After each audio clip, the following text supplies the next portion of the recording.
Do you want to know the secret of happiness? If so, stay tuned. But, shh, it is a secret. Keep mum.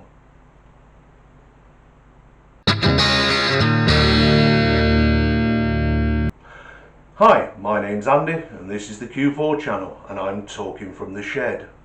So in this video I'm going to be telling you the secret of happiness, or what I think is the secret of happiness, because at the end of the day it's only opinion. It's my opinion, your opinion, everybody has an opinion. And you know what they say about opinions? They're like bum holes. Everybody has one and everybody else's stinks. Well, this is my opinion. So, what's the secret of happiness? Before I tell you, if you haven't already subscribed, please hit the subscribe button downstairs. Don't forget to tickle the little bell icon so that you get updates of my new uploads. And let's get into this. So the secret of happiness is enough. That's it. One word. Enough. Well, thanks very much then. Bye bye. No, I'm not going to do that to you.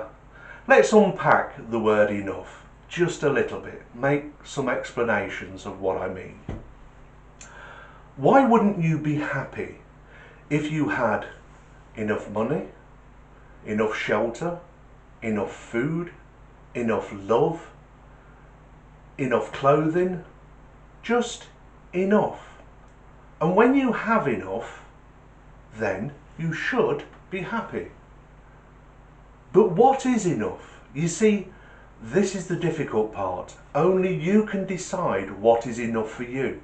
But how do you decide what's enough for you? Well, this might seem like I'm digressing, but I'm not. Bear with me.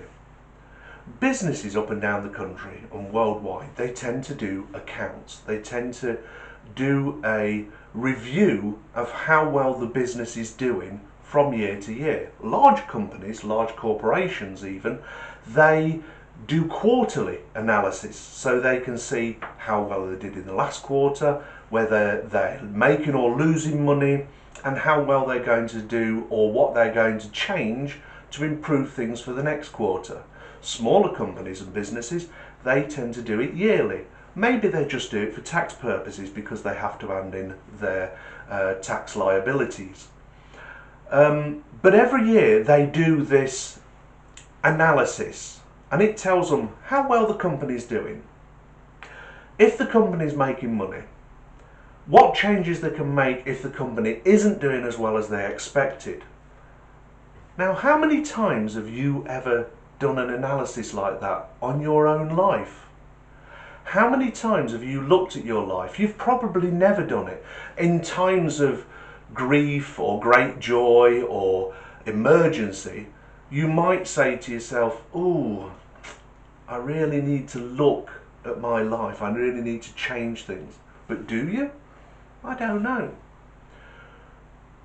But a lot of times we don't look at our lives like a business. If you set up a business tomorrow, maybe you run a business already, you're constantly looking at the bottom line.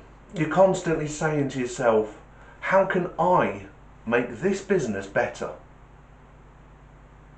But rarely do we say, how can I make my life better? How can I get to the point where I have enough?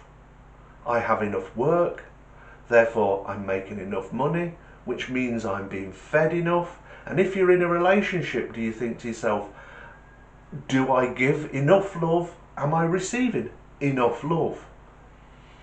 We very rarely do that with our lives. But that's the key to realizing what is enough, or looking at the parts of our lives that we think that's defective and I need to, going forward, to improve that aspect of my life to get to enough. But here's the kicker. Enough is only enough for you. And you have to realize when it is enough. This is why we have multi-billionaires in this world who are still chasing the next deal, who are still chasing the next £1,000,000, the next million whatevers, the next sale, the next big conquest. It's never enough. They already have more money than they could spend in 10 lifetimes. So why carry on doing it? They then go out and spend a lot of money on things. They buy more houses, they buy a yacht, they buy their own aeroplane to fly around the world. But you can only live in one house at a time.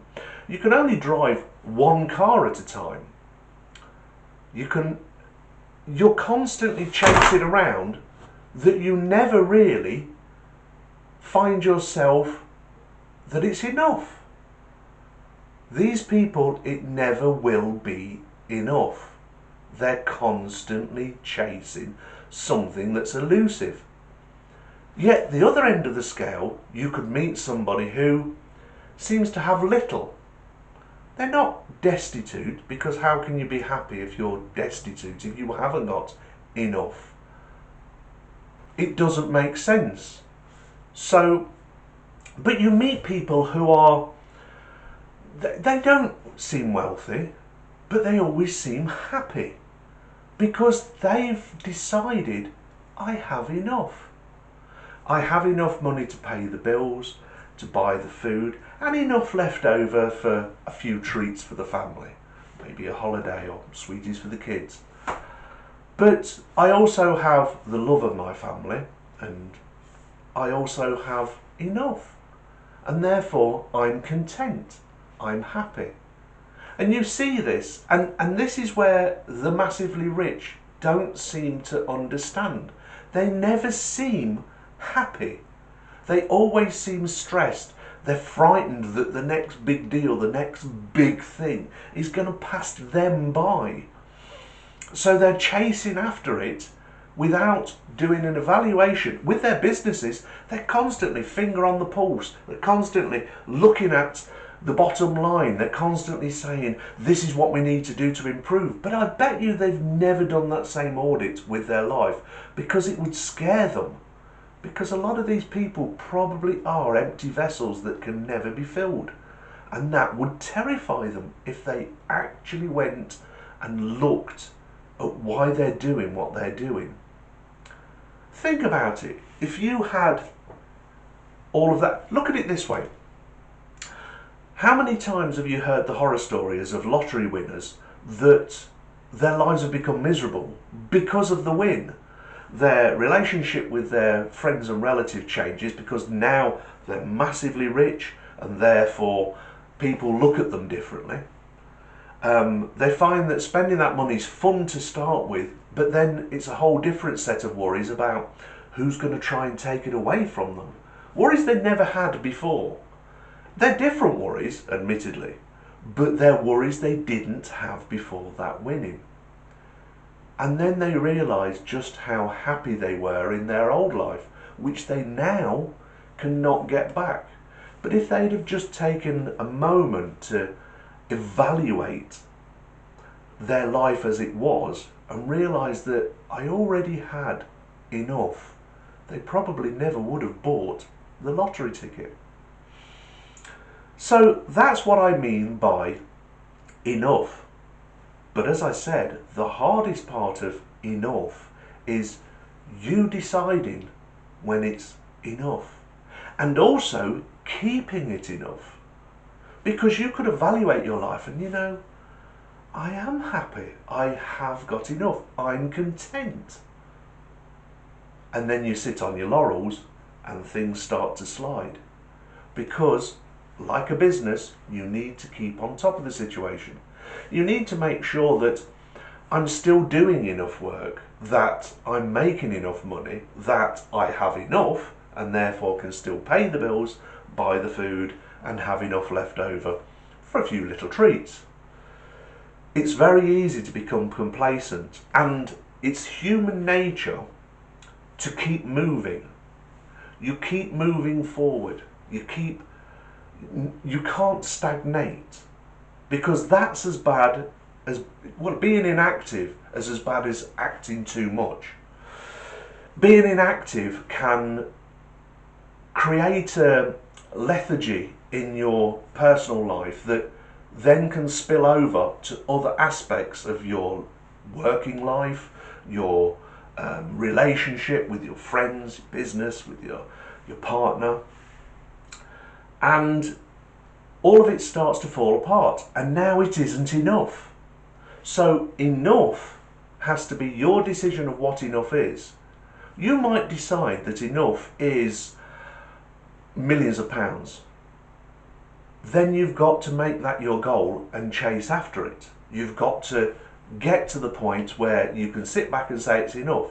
But don't fall into the trap of the billionaire that now I have the millions of pounds, I want more millions. Because this is something that few people don't realise. And that is, the opposite of good isn't bad. The opposite of good is better. When people realise they have a good life, they don't then go, yeah, I'm happy, I'm content, I have enough. They say, how can I make it better? And that's when they start to make the biggest mistake, because when you've got to the point where you have enough and haven't realised you have enough and try to make it better, you can bring the whole house of cards down with the simple act of trying to make it better. In a video I shall be doing, probably after this one, I will be talking about the 90-10 rule and how to apply it and how it could affect your whole life. We don't realise we're doing these things. Sometimes we catch ourselves doing them and are able to stop it and get back to enough. So, as I've said, the secret of happiness is very simple. It's one word, and that one word is enough. You have to decide what is enough. If you remember the film City Slickers, you've probably never watched it, but it's worth a watch. In that, Curly turns to Billy Crystal's character and said, there's just one thing in life to make it complete, to make it happy. But you have to decide what that one thing is. Well, it's the same here. Enough is the secret to happiness, but you have to get to the point where you can say it's enough. The starting point to do that would be just critically look at your life.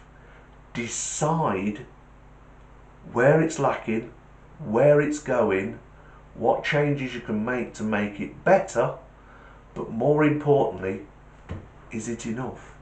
And will it be enough? So, that's my little talk to you on what I believe is the secret to happiness. Now, let's finish with a little humour.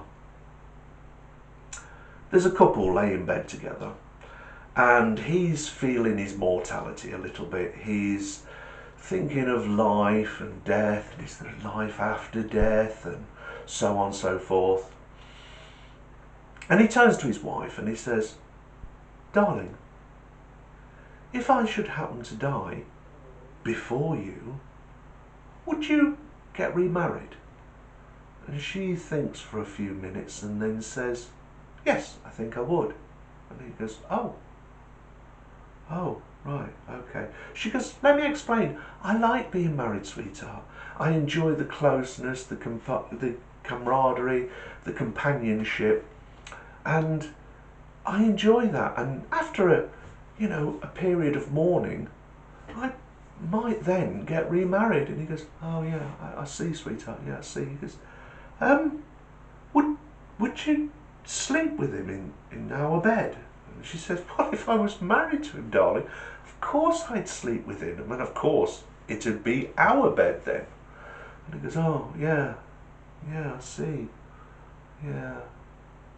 But you wouldn't let him ride my motorbike, would you? And she goes, no, absolutely not. I would never let any man ride your motorbike, sweetheart. And he goes, oh, thanks, darling. Just as he's rolling over to go sleep, she says, besides which he doesn't have a motorbike licence. Anyway, you people, be happy, be healthy, and above all else, look after yourself. Because if you don't, who will? Goodbye now. I'm a simple